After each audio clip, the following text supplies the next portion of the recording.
विठ्ठल विठ्ठल विठ्ठल विठ्ठल विठ्ठल विठ्ठल विठ्ठल विठ्ठल विठ्ठल विठ्ठल विठ्ठल विठ्ठल विठ्ठल विठ्ठल विठ्ठल विठ्ठल मुखं करोति वाचालं पंगुं लंघयते गिरिं यत्कृपात्तमहं वन्दे परमानन्दमाधवं। गुरुर्ब्रह्मा गुरुर्विष्णु गुरुर्देवो महेश्वरः गुरु साक्षात् परब्रह्म तस्मै श्री गुरवे नमः। पुंडलीक वरदा हरिविठ्ठल श्री ज्ञानदेव तुकाराम श्री पंढरीनाथ महाराज की जय, श्री सद्गुरुनाथ महाराज की जय, सर्व संतन की जय। जय जय रघुवीर समर्थ। दळिता कांडिता तुझ गायीन अनंता, न विसंबे क्षणभरी तुझे नाम गा मुरारी। नित्य हाची कारभार मुखी हरी निरंतर, माय बाप बंधू बहिणी तू बा सखा चक्रपाणी। लक्ष लागले चरणासी म्हणे नामयाची जणी। परमपवित्र जनाबाईंचा अभंग गाथा आणि जनाबाईंच्या अभंग गाथेमधला हा एक अतिशय सुंदर अभंग आज सद्गुरूंच्या सेवेसाठी घेतलेला आहे। नुकतंच शारदीय नवरात्र पार पडलेलं आहे आणि अजूनही या कोल्हापूरच्या वातावरणामध्ये ती नवरात्राची स्पंदनं पसरलेली आहेत। हा स्त्री शक्तीचा जागर आहे। स्त्री ही शक्ती आहे। आपल्याला माहिती आहे की ब्रह्म हे निर्गुण निराकार आहे, ते एकटं काही करू शकत नाही। तर ते ब्रह्म कार्यान्वित कशामुळे होतं तर मायेमुळे होतं। माया जर नसेल तर ब्रह्म काही करू शकत नाही, म्हणून माया ही ब्रह्माची शक्ती आहे। त्याचप्रमाणे पुरुष आणि प्रकृती हा शब्द देखील आपण ऐकला असेल की पुरुष हा काही करत नाही, पण प्रकृतीमुळे हे सगळं जे सृष्टी आहे, जगतचक्र आहे, ते चालू असतं। त्यामुळे स्त्री ही जी शक्ती आहे ती सृष्टीची संपूर्ण वर्धन करणारी शक्ती आहे। त्यामुळे स्त्रीला एक विशेष मान आहे, कारण तिच्या ठिकाणी ती भावना प्रधानता आहे, तिच्या ठिकाणी ती कार्यशक्ती देवानं दिलेली आहे। आणि ती जर नसेल तर या जगताचं काहीच चालू शकणार नाही, कारण सृष्टीचं निर्माण करण्याचं कार्य ती करते। त्यामुळं संस्कृतमध्ये असं सुभाषित आहे की त्याच्या भावार्थ असा आहे की ज्या ठिकाणी स्त्रियांची पूजा केली जाते तो समाज हा उन्नत होत असतो। आणि पुन्हा पुन्हा ही गोष्ट स्वामी विवेकानंदांनी सर्व जगामध्ये सांगितलेली आहे। रामकृष्ण परमहंस असं म्हणायचे, हे विशेषतः एका शिष्याला त्यांनी सांगितलं की स्त्रियांच्या बाबतीमध्ये तू घृणा करू नकोस, त्यांच्यापासून दूर लावू नकोस, तर त्यांना जगदंबेची रूप आहेत असं म्हणून तू पहा, जगदंबा या भावनेनं तू पहा। म्हणजे केवढा मोठा उदात्त दृष्टिकोन रामकृष्णांसारख्या संतांचा होता हे लक्षात घेतलं पाहिजे। तशी आपली दृष्टी झाली पाहिजे, पवित्र एकदम, त्यांच्याविषयी आदराची भावना पाहिजे। मला एक गंमत आठवते की माझ्या मित्राचं लग्न झालेलं होतं आणि लग्न झालेल्या दिवशीच त्याच्या काकांनी त्याला सांगितलं, म्हणजे सल्ला दिला की अरे पायातलं पायातच ठेवायचं, पायातलं कधी डोक्यावरती घ्यायचं नाही। आता विचार करा, जर पायीची वाहनं पायी बरी अशा पद्धतीनं जर आपण स्त्रियांना वागवत असू तर जो विवेकानंदांचा जो विचार आहे की स्त्रियांची पूजा झाली पाहिजे, त्यांच्याविषयी आदर राहिला पाहिजे, त्यांच्याविषयी योग्य भावना पाहिजे, तर ती कुठंच दिसून येणार नाही। त्यामुळे त्यांना दुय्यम दर्जाची वागणूक देऊ नका असं म्हटलेलं आहे। एका बाजूला असं म्हणायचं की संसार रथाची ती दोन चाकं आहेत म्हणायचं आणि दुसऱ्या चाकाला तुच्छ लेखायचं, ही गोष्ट काही योग्य नाही आहे। पण ज्यावेळी ही प्रवचन मालिका सुरू करायची होती आणि विचार आला की काय करावं, कोणता विषय घ्यावा, तर डोळ्यासमोर जनाबाई आली की जनाबाई आज जवळजवळ 700 वर्ष उलटून गेलेली आहेत आणि 700 वर्ष झाली तरी देखील नामदेवांच्या बरोबर, ज्ञानदेवांच्या बरोबर, सर्व संतांच्या बरोबर जनाबाईचं नाव अग्रगण्य आहे. मीराबाई काय, मुक्ताबाई काय, जनाबाई काय, फार थोर थोर संत होऊन गेले. आणि ज्यावेळी जनाबाईंचे अभंग बघितले त्यामुळे भक्ती काय, ज्ञान काय, योग काय, सर्व अंगाने परिपूर्ण असे ते अभंग आहेत. म्हणजे आश्चर्य वाटतं की जनाबाई सारखी जी स्वतःला दासी म्हणून घेते नामदेवांची, तिची एवढी कशी काय प्रखर बुद्धिमत्ता असली पाहिजे, तिचं एवढं कसं काय अध्ययन झालं असलं पाहिजे, हा एक मोठा विचार अंतःकरणावरती येऊन गेला. आणि त्याच जनाबाईंचे अभंग आपण क्रमशः चिंतन करणार आहोत, मनन करणार आहोत. जनाबाईचा एक थोडक्यात इतिहास आपण बघूया की मराठवाड्यातील परभणी जिल्हा आहे आणि त्या परभणी जिल्ह्यामध्ये गंगाखेड नावाचं एक छोटंसं गाव आहे. आणि त्या गंगाखेडमध्ये दमा आणि करुंड हे दाम्पत्य राहते. हे दोघेही विठ्ठल भक्त आहेत, दरवर्षी पांडुरंगाची वारी करतायत. पण या दाम्पत्याच्या जीवनामध्ये एक थोडंसं शल्य आहे. आणि ते शल्य म्हणजे काय की लग्न होऊन देखील त्यांना अपत्य प्राप्ती झालेली नाहीये. म्हणून त्यांनी विठ्ठलाच्या चरणी पुन्हा पुन्हा प्रार्थना केलेली की आम्हाला एक अपत्य योग यावा. त्यांची ही प्रार्थना विठ्ठलानं ऐकलेली आहे आणि विठ्ठलाने एक स्वप्न दृष्टांत त्यांना दिला. त्यांना असं सांगितलं की तुमच्या पोटी एक कन्यारत्न जन्माला येणार आहे आणि ते खऱ्या अर्थानं रत्नच आहे. ती माझी भक्तच आहे. फक्त एकच गोष्ट आहे की 6 वर्षपर्यंत तुम्ही तिला तुमच्याजवळ ठेवून घ्या आणि त्याच्यानंतर तिला पंढरपूरला जे दामाशेठ आहेत ते दामाशेठींच्याकडे, नामदेवांच्या वडिलांच्याकडे तिला सुपूर्त करा. या दाम्पत्याला मोठा आनंद झालेला आहे की एक भगवत भक्त अशी कन्या आपल्या पोटी जन्माला येणार आहे. आणि यथावकाश ती करुंड प्रसूत झाली आणि त्यांच्या पोटी हे कन्यारत्न जन्माला आलं. हळूहळू ती वाढू लागली मुलगी. 6 वर्षाची झाल्यानंतर मोठ्या जड अंतःकरणाने या दाम्पत्यानं त्या मुलीला घेतलं आणि पंढरपूरला ते आले आणि तिथे नामदेवांच्या घरी येऊन दामाशेट्टींच्याकडे त्या मुलीला सुपूर्त केलेला आहे. त्या करुंडला मोठं वाईट वाटत होतं की आपला पोटचा गोळा यांच्याकडे सोपवायचा. पण दमा म्हणाला की ही पांडुरंगाची ठेव आहे, ही विठ्ठलाची ठेव आहे आणि ती आपण, विठ्ठलच तिचे मायबाप असल्यामुळे आपण तिला यांच्याकडे सुपूर्त करूया. दामाशेट्टींना मोठा आनंद झालेला आहे कारण त्यांच्या घरी नामदेव होताच, त्याच्याबरोबर त्याची एक बहीण आऊ ही पण होतीच. त्यामुळे दामाशेट्टींनी सांगितलं विठ्ठलाचा दृष्टांत असा झालेला आहे ना, ठीक आहे, ही माझ्या मुलांच्या बरोबरच वाढेल. जसा माझा नामा आहे, जशी माझी आऊ आहे, तशीच माझी ही जण आहे. आणि त्यामुळं नामदेवांचा सहवास तिला 6व्या वर्षापासून लाभायला लागला आणि ही जोडी खूप काळ एकत्र आहे. स्वतः जनाबाईंनी एक अतिशय सुंदर अभंग लिहिलेला आहे. त्याच्यामध्ये ते म्हणतात की नामदेवांची माझी जोडी ही कैक जन्मांपासूनची आहे. तर ती काय म्हणते, हिरण्यकश्यपू कुळी नामा प्रल्हाद, पद्मिनी नाम माझे श्रेष्ठ दासीचे पद. की हिरण्यकश्यपूच्या कुळामध्ये नामा हा प्रल्हाद रूपाने होता आणि त्याच वेळी पद्मिनी नावाची मी दासी म्हणून त्या कुळामध्ये नांदत होते. दुसरा जन्म याचा अंगद रामभक्त. राम अवतारामध्ये नामदेव अंगद या रूपाने अवतरण झाले आणि त्यावेळी मी मंथरा नाम माझे भरते मारिली लाथ. की मंथरा नावाची दासी मी होते आणि भरतानं मला लाथ मारलेली होती.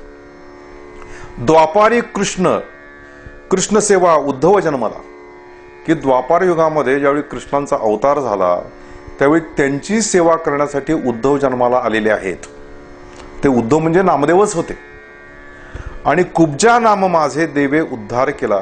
त्यावेळी कुब्जा नावाची दासी म्हणून माझाही जन्म झालेला होता. मी कंसाच्या राज्यामध्ये होते आणि तिथं माझी ती भक्ती बघून, माझं देवावरचं प्रेम बघून भगवान गोपाळकृष्णांनी माझा उद्धार केलेला आहे.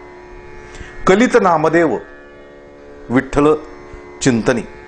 या कलियुगामध्ये नामदेव पुन्हा जन्माला आलेले आहेत, विठ्ठल चिंतनामध्ये निमग्न आहेत आणि त्याचीच सेवे लागे दासी जन्मली जनी, की केवळ त्यांचीच सेवा करण्यासाठी मी जन्माला आलेले आहे, जनी म्हणून जन्माला आलेले आहे. म्हणजे 6 वर्षापासून हे दोघांचं जे काय मिलन आहे गुरु आणि शिष्याचं, तसं ते झालेलं आहे. आणि त्यामुळं 6व्या वर्षापासूनच जनाबाईला सत्संगती मिळालेली आहे. सत्संगती आपण बघितलंय की देहाचा सहवास, विचारांचा लाभ आणि त्यानुसार आचरण किंवा साधना या 3 अंगांनी ती सत्संगती पूर्ण होत असते. बरेच वेळा काय असतं की आपण देहाचा सहवास करतो, पण तो विचारांचा जो लाभ असतो आणि त्यानुसार जे आचरण असतं ते आपण कधीच करायला जात नाही. त्याचं कारण काय आहे? कारण बोलणं सोपं असतंय, ऐकणे सोपं असते, पण त्यानुसार आचरण करणं हे अत्यंत अवघड गोष्ट आहे. तुकारामांनी स्वतः म्हटलेलं की बोल बोलता वाटे सोपे, करणी करता टीर कापे, नव्हे वैराग्य सोपारे, मज बोलता न वाटे खरे, विष खावे ग्रासोगासी, धन्य तोची एक सुसी, तुका म्हणे करुण दावी, त्याचे पाय माझी चिवी. म्हणून केवळ बोलाचाच भात आणि बोलाची कडी असू नये, तर त्याबरोबर जे काही आपण ऐकलेलं आहे ते आपल्या जीवनामध्ये मुरवण्याचा प्रयत्न केला पाहिजे. जनाबाईमध्ये ते विशेष होतं, नामदेवामध्ये ते विशेष होतं, प्रत्येक संतांमध्ये ते विशेष होतं. म्हणून ज्या ज्यावेळी संतांना विचारलं की कलावतींचं आपण उदाहरण घेऊया, कलावतींना विचारल्यानंतर त्यांनी सांगितलं की सकाळपासून संध्याकाळपर्यंत माझं आचरण बघा तुम्ही. भजनामध्ये जे जे काही शब्द आहेत ते सर्वच्या सर्व मी माझ्या जीवनामध्ये लावून घेतलेले आहेत. केवळ भजन म्हणणे म्हणजे काम झालं असं नव्हे, तर भजनानुसार आचरण करणे हे खरं काम आहे. गुरुदेव रानडेंना देखील विचारलेलं होतं की तुमचं तत्वज्ञान काय, व्हॉट इज युअर फिलॉसॉफी. तेव्हा गुरुदेव रानडे म्हणाले की माझं जीवन हेच माझं तत्वज्ञान आहे. सकाळपासून संध्याकाळपर्यंत माझ्या सहवासामध्ये राहावा आणि पहा मी कसा वागतो, कसा बोलतो, कसा चालतो, तेच माझ्या जीवनाचं तत्वज्ञान आहे. जनाबाईला कसं झालं की त्या काळामध्ये अनेक संतांचा सहवास त्याला आपोआपच लाभला. नामदेवांची साधना तिच्या डोळ्यासमोर झाली. तिने कीर्तन ऐकली, प्रवचनं ऐकली, विठ्ठलाबरोबरचा संवाद ऐकला, अनेक संतांचा सहवास घडला आणि त्यातून तिचंही जीवन फुलत फुलत गेलं आणि तिला तो परमेश्वर प्राप्तीचा जो निश्चित मार्ग आहे तो समजला होता. कारण तो मार्ग बाहेरचा नसून आतला आहे. परमेश्वर प्राप्तीचा मार्ग हा बाहेरचा नसून आतमधलाच आहे. कारण का, तस्मात विचार करावा, देव कोण तो ओळखावा, आपला आपण शोध घ्यावा अंतर्यामी. देवाचा शोध हा बाहेर नसून आतमध्ये आहे आणि आतमध्ये असल्यामुळं नेमका मार्ग कुठे आहे तर तुझ्यामध्येच आहे. ते तत्व जे आहे, देवस्वरूप जे तत्व जे आहे ते तुझ्यामध्येच आहे आणि ते तुझ्यामध्ये असल्यामुळं तो शोध तुला जर घ्यायचा असेल तर तुला आतमध्ये जावं लागेल. ही गोष्ट सत्संगतीमध्येच कळली तिला. त्याचबरोबर तिला नामाचं महात्म्य कळालं, तिला नरदेहाचं महात्म्य कळालं. प्रत्येक गोष्ट तिला कळत कळत आली आहे आणि त्यानुसार तिचं आचरण आपोआपच घडत गेलं.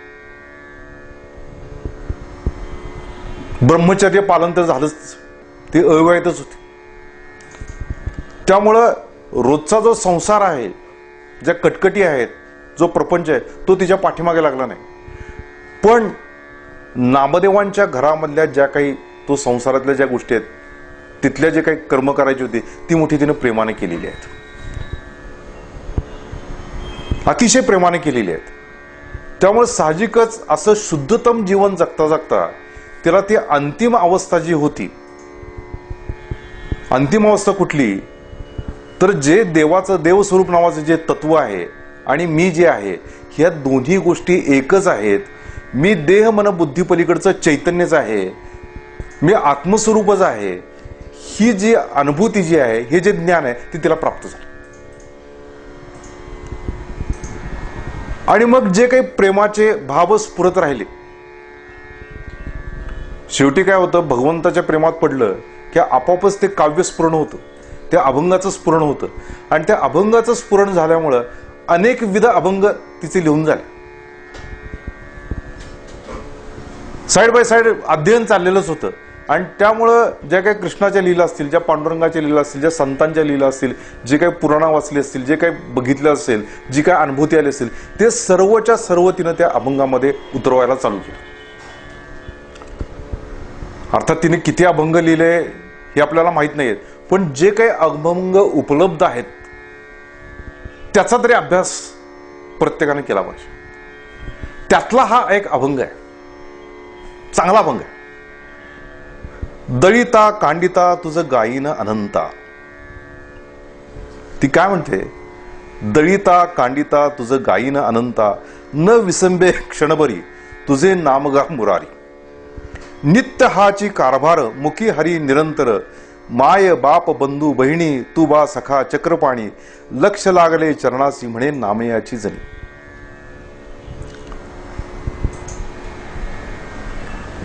नाही कश्चित क्षणमपी जातो तिष्ठत्य कर्मकृत. भगवद्गीतेचा एक श्लोक असा आहे, फार सुंदर श्लोक आहे, की एक क्षणभर देखील कर्माशिवाय जात नाही असं म्हटलेलं आहे. आपण सर्वच्या सर्व जे लोक असतो की नाही, सर्वसामान्य लोक, ते कर्माचे अधिकारी आहोत. आपण ज्ञानाचे अधिकारी नाही. ज्ञानाचा अधिकारी हा अत्यंत विरळा असतो. म्हणजे कोण, तर समर्थ रामदास, स्वामी विवेकानंद हे ज्ञानाचे अधिकारी आहेत. संसार मिथ्या ऐसा कळला, ज्ञान समजून निघून गेला, तेने जन पावन केला आपणा ऐसा. संसार मिथ्या कळलेलाच आहे आणि ते निघून गेले. आपल्या बाबतीत तसं नाहीये, आपण संसारात पडलेलो आहोत. आणि पडलेलो असल्यामुळं संसारातली सर्वच्या सर्व कर्म करत करत, चित्तशुद्धी करत करत त्या परमार्थाचा अंतिम शिखर आपल्याला गाठायचं असतं. त्यामुळं भगवद्गीतेत असं सांगितलं की कर्म तर जर करायचं असेल तर त्याच्यामधल्या 2-3 गोष्टी आपल्याला पाळायला लागतील. कोणती गोष्ट पाळायला लागेल, कारण कर्म तर सुटत नाहीये, कर्म तर करावंच लागणार. नुसता मी बसून राहिलेलो आहे तर बसणं हे क्रियापद आहे, त्यामुळं बसणं देखील कर्मच होऊन जातं, म्हणून कर्म सुटत नाही. मग कर्म कसं केलं पाहिजे, तर भगवंत असं म्हणतात, हे कर्म मी करता का आचरणे अर्था ऐसा अभिमान झणी चित्ता रिगोदिसी. हे कर्म मी करणार आहे की याचा करता मी आहे, अशा प्रकारची भावना ठेवू नकोस. म्हणजे कर्तृत्वाचा मद आणि भोक्तृत्वाची म्हणजे फळ भोगायची इच्छा ही मनातनं जाऊ दे. त्यापेक्षा असं विचार कर की हे जे काही कर्म आहे ते कर्म भगवंताचं काम आहे, देवाचं काम आहे, देवाचं काम आहे असं समजून कर. देवाचं काम म्हटल्यानंतर त्याच्या पडचा भाव सगळा बदलून जातो. म्हणजे गुरुदेव रांडेंनी आपल्या सद्गुरूंना भाऊसाहेब उमदीकर महाराजांना पत्र लिहिलं आणि त्या पत्रामध्ये त्यांनी एकच वाक्य लिहिलं होतं की कनिष्ठ नोकरी आहे. त्याच्यावरती भाऊसाहेब उमदेकर महाराजांनी त्यांना पत्र लिहिलं आणि त्यांना सांगितलं की देवाच्या कामाला नावे ठेवू नयेत. बस, दिवसभरामध्ये आपण अनंत कर्म करत असतो, पण आपल्याला चुकून देखील असं वाटत नाही की देवाचं काम आहे. लोकांना ज्यावेळी विचारलं जातं की काय कसं काय, काय नाही पाट्या टाकायचं चालू आहे म्हणतात. आणि नारदीय भक्तिसूत्र आपल्याला सांगतंय, तद अर्पित अखिल आचारता तद विस्मरणे परम व्याकुलता इति. म्हणजे भक्तीची व्याख्या करताना नारदांनी असं म्हटलेलं आहे, तद अर्पित अखिल आचारता, हे सकाळपासून संध्याकाळपर्यंत जी जी काही कर्म करशील ती भगवंताला अर्पण होतील अशीच कर. म्हणून निषिद्ध कर्माचा त्याग सांगितलेला आहे, काम्य कर्माचा त्याग सांगितलेला आहे. निषिद्ध कर्म तर करायचंच नाही. पापाची वासना नको दाऊ डोळा, त्याहुनी आंधळा बराच मी. निंदेचे श्रवण नको माझ्या कानी, बधीर करून ठेवी देवा. अपवित्र वाणी नको माझ्या मुखा, त्याहुनी मुका बराच मी. नको नको मज परस्त्री संगती, जनातून माती उठता भली. तुका म्हणे मज अवघ्याचा कंटाळा, तू एक गोपाळा आवडशी. याच्यामध्ये निषिद्ध कर्म कुठले ते सांगितलेलंच आहे. तुकाराम महाराजांचा अभंग आहे. म्हणजे निषिद्ध कर्म नाहीच करायचं, काम्य कर्म करायचं नाही की यापासून मला हे फळ मिळालं पाहिजे, असं झालं पाहिजे, तसं झालं पाहिजे. देवा माझा असं असं कर, 11 सत्यनारायण घालतो नाही. कारण खरी भक्ती ती नाहीये.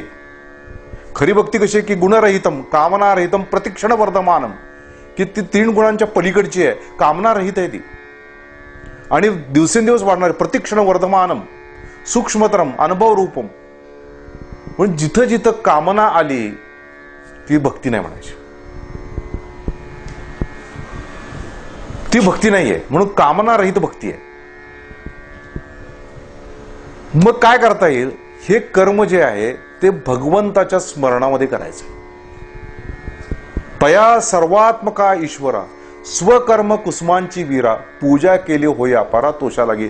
की माझं कर्म जणू काही एखादं फुलच आहे आणि ते ईश्वराच्या चरणी मी अर्पण करतोय, अशा भावनेतून ते कर्म जर केलं तर ते अत्यंत मोलाला चढतं. विनोबाने एक फार सुंदर दृष्टांत दिलेला आहे. ते काय म्हणतात की कागद, नोटेचा कागद आणि साधा कागद हा कागदच असतो, पण त्या नोटेच्या कागदावरती जो शिक्का मारलेला असतो त्यानं तो कागद हा मोलाला चढतो. तसं कर्मावरती जर भगवंताच्या नामाचा शिक्का मारला तर ते कर्म अत्यंत मोलाला चढतं. जनाबाईला हे कळलं होतं, जनाबाईला हे कळलेलं होतं. त्यामुळं तिने काय केलं की प्रत्येक कर्माच्या सोबत भगवंताचं नाम जोडलं. ते म्हणजे जे का मिश्रित विठ्ठले, तुकाराम महाराजांनी काय म्हणले, जे का मिश्रित विठ्ठले ते चवी आले. ज्याच्यामध्ये आपण देव मिसळतो, ज्याच्यामध्ये पांडुरंग मिसळतो, ज्याच्यामध्ये विठ्ठल मिसळतो, ते चवीला येत. तिथं मग आपल्याला ते पाट्या टाकल्या असं केलं तसं नाही. कारण कर्मच करायचं आहे आणि ते देवासाठी जर असेल तर ते चांगलं झालं पाहिजे. परवा सत्यनारायणची एक पूजा एका ठिकाणी बघितली आणि नेहमीप्रमाणे माणसं सत्यनारायणाच्या पूजेचा पुढा घेऊन येतात. खरोखरच मला वाईट वाटलं, कारण ज्यावेळी ती पूजा आम्ही मांडत होतो त्यावेळी त्याच्यामधल्या सुपाऱ्या, त्यामध्ये ती खारीक, त्यामध्ये बारीकशे केलेले ते खोबऱ्याचे तुकडे, ते सगळं बघितल्यानंतर वाईट वाटायला. अरे देवाला द्यायचंय, देवाला देण्यासाठी आणलेलेस तू हे, ती काय नुसती पूजा करायची म्हणून नव्हे. तर जर देवालाच जर द्यायचं असेल तर त्याला सर्वोत्तम का देत नाहीस तू? त्याची अपेक्षा काय नाहीये तुझ्याकडनं, तो तुझ्याकडे काही मागत नाहीये. कारण काय, काही न मागे कोणाशी तोच आवडे देवासी. कुणाकडे जो काही मागत नाहीये तो देवाला आवडतो. आणि देवासाठी जर तू करत असशील तर सर्वोत्तम जे असेल ते घेऊन ये ना. सर्वोत्तम की देवाला जर द्यायचं असेल तर मग तो बदाम असेल, ती खारीक असेल, ती सुपारी असेल, कसली तरी बारीकशी सुपारी, किडकी सुपारी, त्या पुड्यामध्ये काय असतं आणि काय ठेवलेलं असते कळत नाही. आणि तशा प्रकारचा एक पुडा आणून ते आपली पूजा उरकली जाते. त्याच्यामध्ये समाधान काय नाही, देवाला अर्पण करण्याचं काही समाधान नाहीये. म्हणून सर्वोत्तम जी गोष्ट असेल ती देवाला दिली पाहिजे. The best thing, best available thing. त्याच्यामध्ये काय आहे की अर्पण करण्याची भावना आहे. देव तर काय घेणारच नाहीये, कारण तो परिपूर्णच आहे. जो त्रैलोक्याचाच मालक आहे, ज्याच्या ठिकाणी सगळं ऐश्वर्य आहे, त्याला आणखीन मी काय देणार आहे? कारण आहे तितके देवाचे, जे काही सगळं जे काय आहे ते देवाचंच आहे. त्याचंच घेऊन त्याला अर्पण करतोय मी. कारण मी फुल निर्माण करू शकत नाही. फुलं ही देवानेच निर्माण केली, त्याचीच फुलं आहेत, तीच घेऊन मी देवाला अर्पण करतोय. मग मी काय दिलं देवाला? काहीच दिलेलं नाही. देवाचंच देवाला दिलेलं आहे. मग सर्वोत्तम जे असेल ते दिलं पाहिजे. म्हणून सगळ्यात उत्तम गोष्ट जी असेल ती द्यावी देवाला, आणि त्याच्याबरोबर त्याला जोडलं गेलं पाहिजे. ते जोडणं कसं आहे तर ते जनाबाई इथं सांगते की दळीता कांडिता तुझं गायीन अनंता. फार पूर्वीचे दिवस होते, 700 वर्षापूर्वीची गोष्ट आहे. त्यामुळे जात्यावरती कितीतरी दळण दळायला लागायचं, कांडण करायला लागायचं. तशी परिस्थिती आज नाहीये. त्यामुळे काय, आज सगळं मॉडर्न किचन आलेलं आहे. घरामध्येच काही वेळा घरगुती आटा असते, चक्की असते, त्यानं त्याच्यावरती दळलं जातं. किंवा कोपऱ्यावरतीच एखादी गिरणी असली की गिरणीतनं पीठ दळून आणलं जातं. कांडण वगैरे काय करायचं असेल, काय करायचं असेल तर मिक्सर असतो आपल्याकडे, त्याच्यावरती आपली कामं पटपट पटपट होत असतात. मूळ गाभा लक्षात घेतला पाहिजे. गाभा काय आहे याच्यामधला मूळ गाभा, की ही सगळी कर्म करत असताना जनाबाई भलते सलते विचार करत बसत नाहीये. जनाबाई काय करते, तुझं गायीनं अनंता, ती त्याचं स्मरण करते, त्या विठ्ठलाचं स्मरण करते, त्या पांडुरंगाचं स्मरण करते. त्याचं नामस्मरण करत करत तिचा तो स्वयंपाक, तिचं ते दळण, तिचं कांडण सगळं चाललेलं आहे. त्यामुळे काय आहे की भगवंताच्या स्मरणामध्ये ते कर्म केल्यामुळं त्या कर्माचं ओझं होत नाही, ते कर्माचं ओझं वाटत नाही, ते कर्म सहजपणे होत जात, ते कर्म सहजपणे होत जातं. आणि म्हणून या ठिकाणी देव जोडायचा कसा, तर कर्मामधून आपल्याला देव जोडायचा, कर्मामधून देव जोडायचा आहे. मग काही स्वयंपाक असेल, काही पाणी असेल तर ते करताना त्याचं नामस्मरण करत करत लक्षपूर्वक ते केलं तर खरोखरीच भगवंतालाही आनंद होतो आणि आपल्याला देखील समाधान वाटतं. जनाबाईला नेमकं पुढं पुढं काय काय म्हणायचंय ते आपण उद्याच्या प्रवचनामध्ये बघूया. हरि ओम तत्सत. विठ्ठल विठ्ठल विठ्ठल विठ्ठल विठ्ठल विठ्ठल विठ्ठल. पुंडलिक वरदे हरि विठ्ठल. श्री ज्ञानदेव तुकाराम. श्री पंढरनाथ महाराज की जय.